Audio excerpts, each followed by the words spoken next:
ছেড়ে দিন স্যার, দেখে ভালো বাড়ির মনে হচ্ছে। আমি বিল পে করে দেবো, আপনি প্লিজ পুলিশকে বলবেন না। এই যে মিস্টার, ভালো জামা কাপড় পরেন, ভালো হোটেলে খাবার খান, অন্তত টাকা পয়সা নিয়ে তো বের হন। এখন আমি দিয়ে দিচ্ছি, আপনি কতদিন আমাকে ফিরিয়ে দেবেন? দেখুন, আমি শুধু এখানে একজন ওয়েট্রেস, আর আমার স্যালারি এতটাও বেশি না যে আমি এখানে দান পূর্ণ করতে পারি। আকশা, কি সব বলছো তুমি?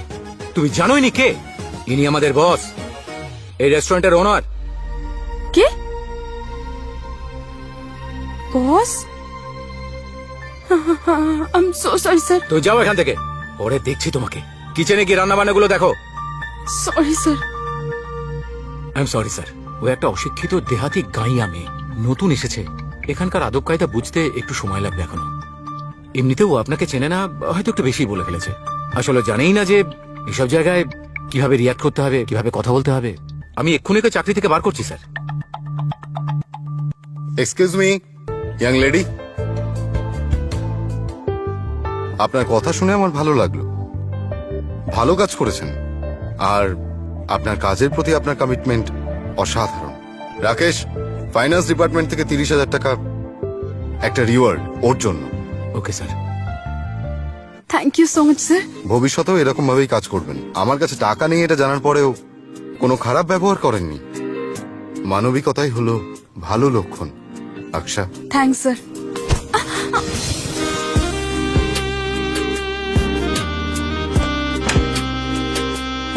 স্যার, ওই পেন্ডেন্টটা পেয়ে গেছি, দেখুন। এটা তো সানার পেন্ডেন্ট।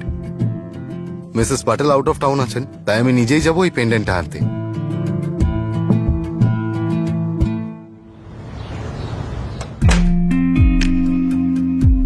কাকে চান আপনারা? ইনি হলেন বিশাল Oberoi, Oberoi group of industries এর ওনার। কোনো কাজ ছিল? আপনি কি এটাকে চেনেন? এটা, এই পেন্ডেন্ট তো আমার দত্তক নেওয়া মেয়ের। আপনার কাছে কি করে এলো? আমি সানা পাটেল নামের একটা মেয়েকে খুঁজছি, যে আমার খুব ভালো বন্ধু ছিল, ছোটবেলায় হারিয়ে গেছে। সেই পড়েছিল এটা। এই ঘটনাটা 2004-এর নয় তো? আমি আমার মেয়েকে 2004-এ জমির পাশে পেয়েছিলাম, অজ্ঞান অবস্থায়। খুব ফুটফুটে বাচ্চা ছিল, ওকে একা ছাড়তে পারিনি। স্যার, মনে হচ্ছে ইনি সানা প্যাটেলের ব্যাপারেই কথা বলছেন। আর যখন এই ঘটনাটা ঘটেছিল 2004-এ, তখন থেকেই সানা প্যাটেল নিখোঁজ। আপনার কাছে কি ওনার কোনো পুরানো জামা কাপড় বা কোনো কিছু আছে? ওগুলো কি আমাদের দেখাতে পারবেন? ওসব তো এখন কিছু নেই, অনেক বছর হয়ে গেছে তো। কিন্তু হ্যাঁ, এই পেন্ডেন্টটাই ছিল, ওর সাথেই ছিল।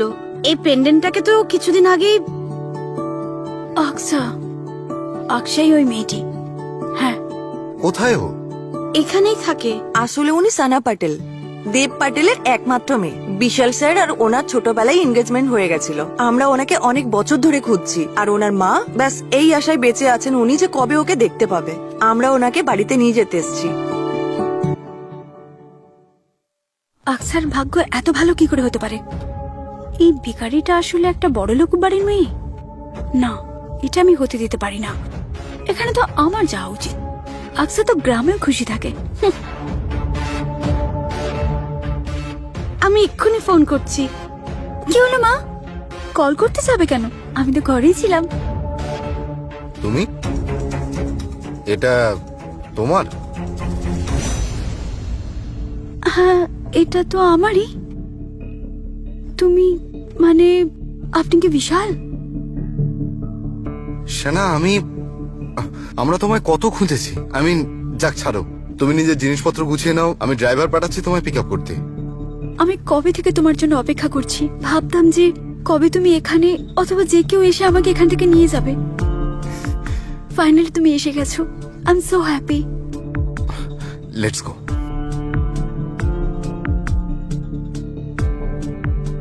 ইয়েস। ঈশা, তুই মিথ্যে কেন বললি? তুই তো আকশা নোস। কাম অন মা, তুমি চুপ করো।